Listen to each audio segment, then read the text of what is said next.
Hi, this is Pam Didner. Thank you for tuning in to B2B Marketing and More with me. And this is the place I want to help you to become a better B2B marketer. And I share my experience, templates, and know-how so you can do your job better and think strategically. By doing that, hopefully you can get promoted faster. For today, I want to talk about a very common issue that very few people actually discuss. How do you manage your workloads if you are overworked and under stress? How do we solve that issue? And there are 5 takeaways. Number 1, have a conversation with your manager. Number 2, allocate your budget accordingly. Number 3, have a conversation with your internal stakeholders. Number 4, change your attitude and refocus. Number 5, let your frustration out. So I want to share with you a personal story. Several weeks ago, a friend of mine, let's call her Mary, called me up, and she sounded very stressed on the phone. And she wanted to quit her job. And I was like, that's not a good idea. You know, Mary, you work for a great company and the pay and benefit are fantastic. And I asked her specifically, I say, are you quitting the job to go somewhere? And she said, no, she just incredibly frustrated with the current situation. And she has been working over 70 or 80 hours a week in the past 6 to 9 months. And the company went through a massive reorg and had a huge product launch. And on top of it, to make things worse, her 5-person team, 2 people left. So she is doing multiple jobs and just to cover and get things flow. And that's hard, I get it. And I said, you know what, let's talk about this issue and determine what we can do. But don't quit your job. Bi-weekly paycheck is nice, Mary. You know, I'm an independent consultant and have been on my own for about 5 years. I am telling you, the one thing I miss the most in the corporate world is bi-weekly paycheck. That's actually very nice. You know the money is coming into your bank every 2 weeks. That's great. So I said there are a couple things we can do, Mary, and then will be my suggestions. Number 1, I asked Mary, did you have a conversation, a serious and a formal conversation with your manager? And she said, yeah. I was like, yeah is not the answer. The answer is, did you have the serious conversation, you know, to talk about your workload? And she said, not really.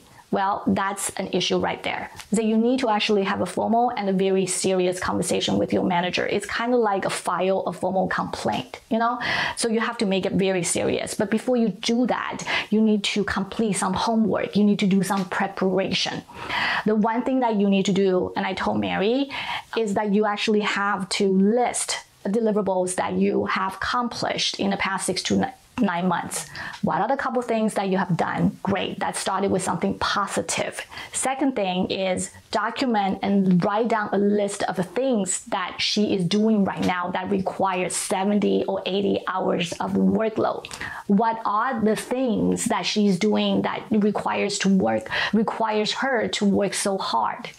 Number 3, also have a list of deliverables. Identify a list of deliverables that needs to be completed in the next 6 to 8 weeks, right? Based on that information, she can prioritize and deprioritize some of the workloads. Use that list to have a productive conversation with the manager, okay? And I told her, I said, she needs to do that first.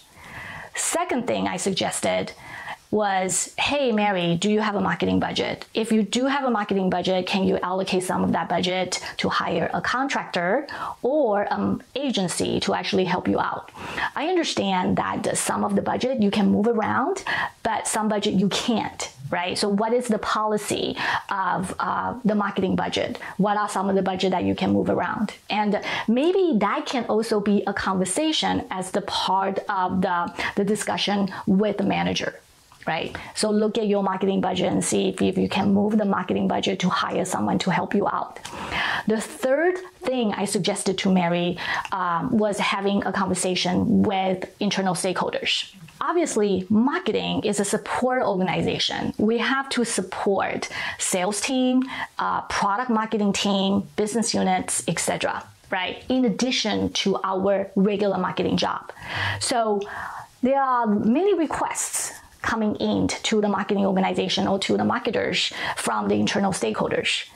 And given that she is 2 people down, with that, there are probably many tasks or deliverables which cannot be done to meet internal stakeholders' expectations.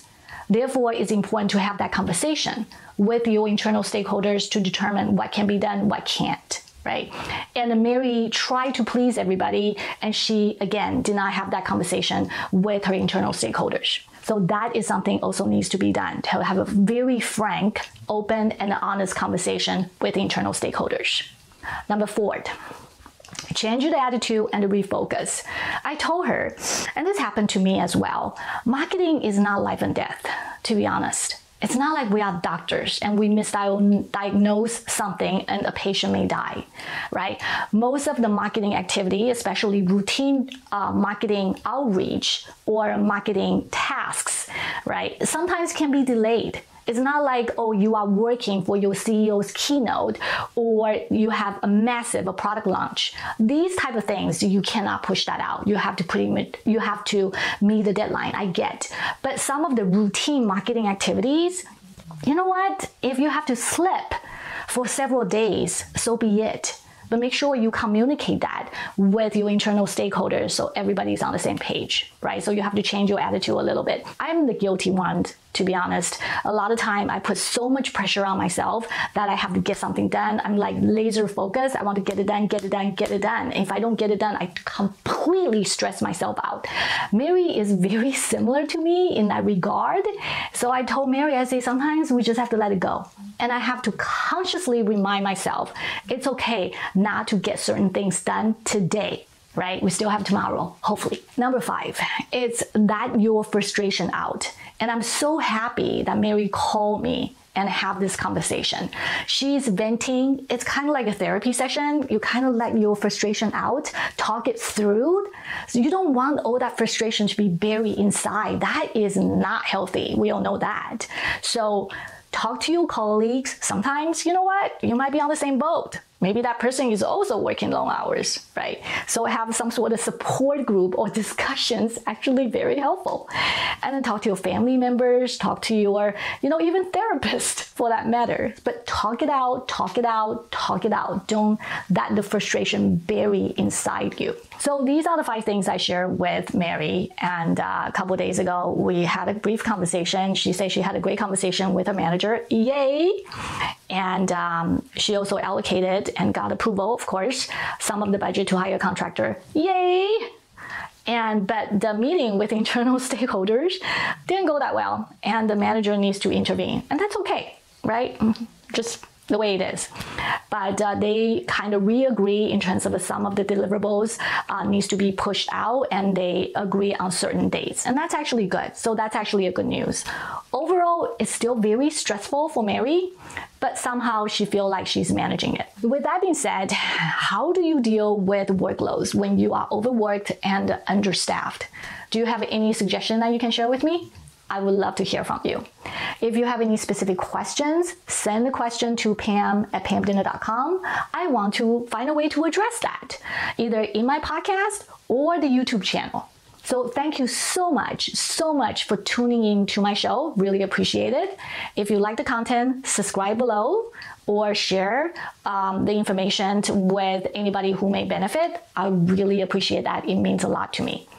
Okay, thank you so much, and I will see you next time.